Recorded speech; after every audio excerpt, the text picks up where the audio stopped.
the design of planned attacks on buildings inside the U.S. and how operatives were directed to carry them out. That is valuable information for those of us who have the responsibility to protect the American people. He told us the operatives had been instructed to ensure that the explosives went off at a point that was high enough to prevent people trapped above from escaping. He gave us information that helped uncover Al-Qaeda cells' efforts to obtain biological weapons. This is Building 7, a 47-story skyscraper that fell on the afternoon of September 11th. The government says that fire brought it down. However, 1,500 architects and engineers concluded it was a controlled demolition. Over 6,000 of my fellow service members have given their lives. And thousands of my fellow first responders are dying. I'm not a conspiracy theorist. I'm a structural engineer. I'm a New York City correction officer. I'm an Air Force pilot. I'm a father who lost his son. We're Americans, and we deserve... I lost my husband. My son. My uncle. My nephew. September 11th, 2001. Most people don't know a third tower fell that day. The government says fire brought it down. The collapse of World Trade Center 7 was primarily due to fires. I, along with 1,400 other architects and engineers, have found the government's conclusion to be physically impossible. Impossible. We need the truth about what happened that day. Go to rememberbuilding7.org. Why it fell, why it matters, and what you can do.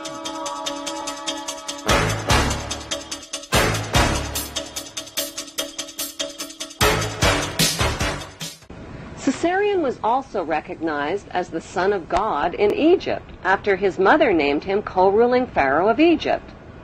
Cleopatra declared Caesarion to be the king of kings at the age of 13 during the donations of Alexandria ceremony in 34 BC.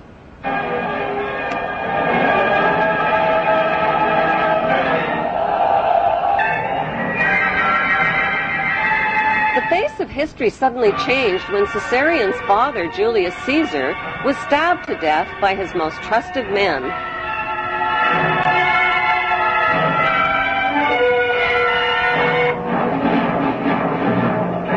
Octavian, the adopted son of Julius Caesar, swiftly seized power as the new Roman emperor. After Caesar's death, Cleopatra became romantically involved with a married commander from Caesar's army named Mark Antony. Mark Antony and Cleopatra parented 3 children, a twin boy and girl, followed by a second boy.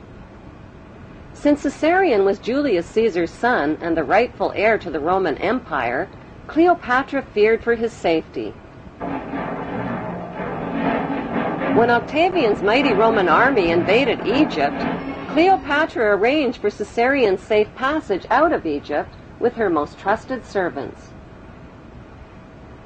Historians confirm that Cleopatra sent Caesarion to India. There are no historical records of Caesarion's fate, despite false rumors of his capture.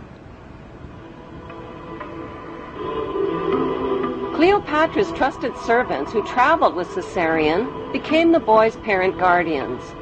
But who exactly were these parent guardians who Cleopatra entrusted her son to? Were their names Mary and Joseph by any chance? While Caesarion fled from Egypt with his parent guardians, Cleopatra and Mark Antony's 3 children were placed in the care of Mark Antony's wife. After suffering a crushing defeat against Octavian's invading Roman army, Mark Antony committed suicide by falling on his own sword. The devastated Cleopatra also committed suicide by a self-inflicted poisonous snake bite.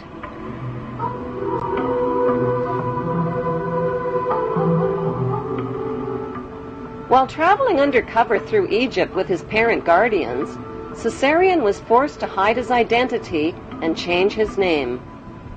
The Egyptian name for Jesus is Isu, which means the son of Isis. It can be found in Egyptian hieroglyphics.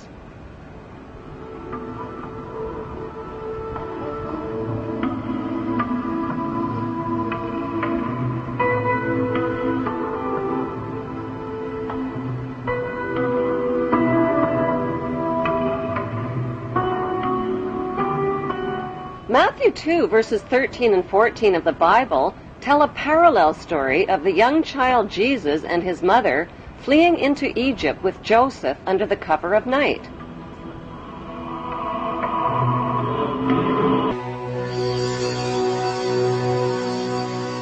In the year 1887, a book was published in Russia which rocked the Christian world. It was vilified and condemned. It was called The Unknown Life of Jesus Christ.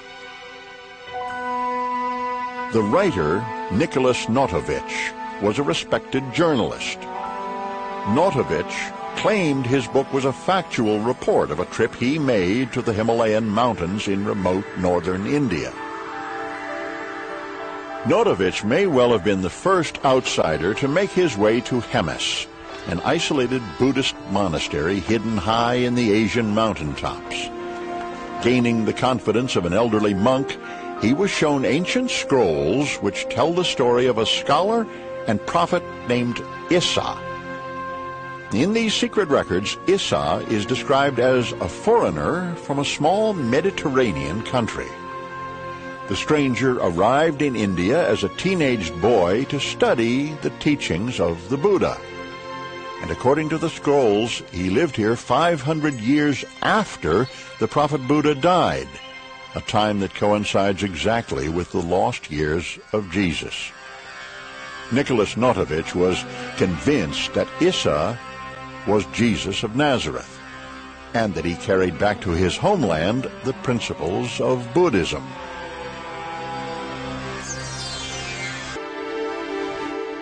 Half a century after Notovich was in Hemis in 1902, a Hindu priest sought refuge in the same remote Indian monastery. He too translated the scrolls and published a work. His translation verifies the work of Notovich.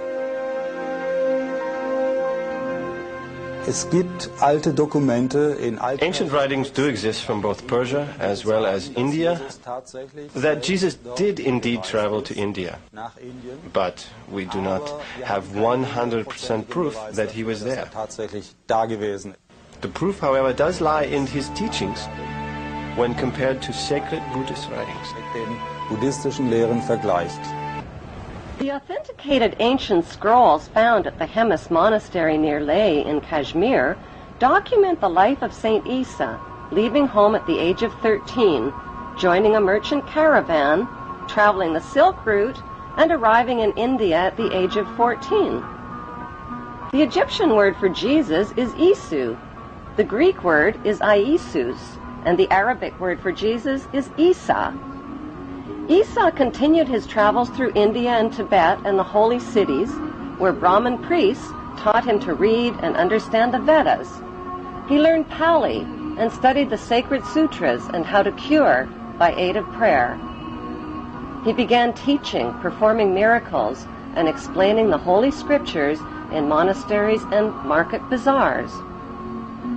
As an adult, Issa finally left India and Tibet and traveled to Alexandria, Egypt. Why Alexandria? Because that's where Issa, whose previous name was Caesarion, grew up. That's where he last saw his mother, Cleopatra, alive. Issa spent 3 years in Egypt before searching for his younger half-sister and 2 younger half-brothers fathered by Mark Antony. They had inherited land in Syria. Despite false rumors of their early deaths, historians confirm that Caesarion and his 2 half-brothers mysteriously vanished from the historical record. Did they really vanish, or did they just reappear in the biblical record? According to the Bible, 2 of Jesus' 12 disciples were named James and Thomas. The Bible identifies James and Thomas as full brothers. Jesus, on the other hand, is identified as their half-brother. Thomas is not only identified as Jesus' younger half-brother, he is also called Jesus' twin. But how could Thomas possibly be Jesus' younger half-brother and his twin at the same time? The historical records show that Cleopatra had 3 children fathered by Mark Antony. 2 of them were a twin boy and girl. Issa Caesarion clearly had a younger half-brother who was also a twin. At the scene of the crucifixion, there were two Marys present. One was Mary of Bithynia. When Roman Emperor Octavian invaded Egypt, Cleopatra sent her 13-year-old son Caesarion to India with Mary of Bithynia and Mary's wealthy uncle-husband named Joseph of Arimathea. Since Caesarion was the true heir to the Roman Empire, Emperor Octavian wanted him killed. Mary and Joseph became Caesarion's adoptive parents and later his loyal disciples.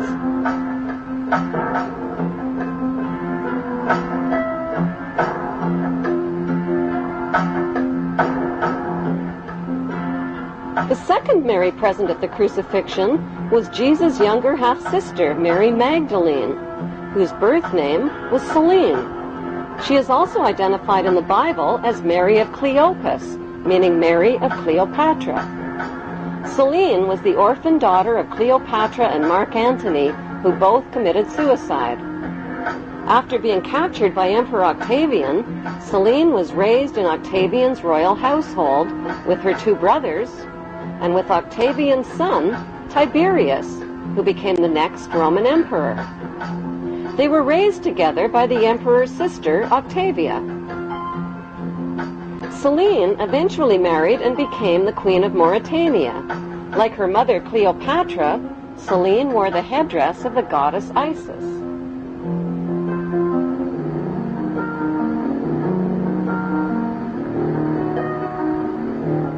Selene's half-brother Caesarion finally returned to Egypt after 17 years in hiding.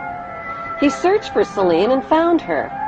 He was now called Jesus Christ, a name with the same initials as his father, J.C., for Julius Caesar.